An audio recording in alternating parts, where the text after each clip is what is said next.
Bismillahirrahmanirrahim. Baik Pak, di sini saya akan menjelaskan prinsip design thinking dan tahapan-tahapannya dengan bahasa sederhana. Design thinking adalah pendekatan untuk memecahkan masalah yang berpusat pada manusia. Proses ini sangat cocok untuk digunakan masalah yang tidak jelas, kompleks, atau butuh solusi inovatif. Tujuan utamanya adalah memahami kebutuhan pengguna, menantang asumsi yang ada, serta menciptakan solusi baru melalui pendekatan iteratif.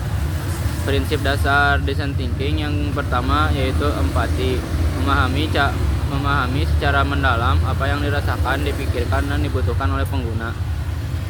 Prototyping, membuat solusi atau versi produk sederhana untuk diuji. Yang ketiga, user testing, menguji solusi tersebut dengan pengguna dan melihat apakah solusi itu efektif atau perlu perbaikan. Tahapan proses design thinking. Yang ke-1,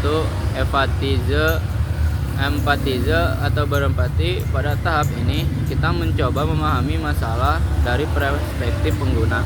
Kita melakukan observasi, wawancara, atau interaksi langsung dengan pengguna. Misalnya, kita ingin memahami apa yang sebenarnya dibutuhkan oleh remaja putri dalam memilih makanan sehat. Tujuannya agar kita benar-benar tahu kondisi mereka dan tidak hanya berasumsi. Yang kedua, define atau mendefinisikan masalah. Setelah memahami pengguna, kita menganalisis data dan menentukan inti masalahnya. Contoh, bukan kita perlu meningkatkan penjualan, tetapi mendefinisikannya sebagai remaja putri perlu akses ke makanan sehat yang mudah dijangkau dan menarik.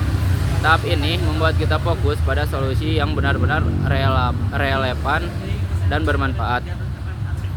Ide atau menghasilkan ide.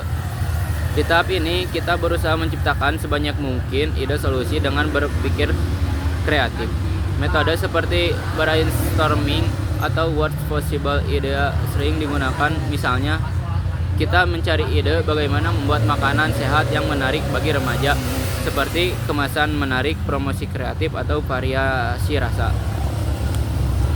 Terus yang keempat, membuat prototipe. Setelah memiliki ide terbaik, kita membuat prototipe, yaitu model sederhana dari solusi yang kita bawakan. Prototipe ini bisa berupa sketsa, produk sederhana, atau fitur yang akan diuji.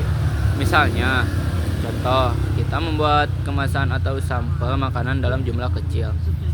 Terus yang kelima, tes atau pengujian. Prototipe diuji kepada pengguna untuk melihat efektivitasnya.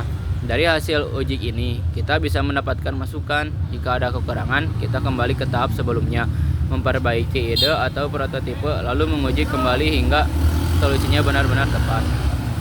Terus yang kedua, berpikir kreatif adalah kemampuan melihat suatu masalah atau situasi dengan cara yang berbeda dan menghasilkan ide-ide yang segar, inovatif, serta orisinal.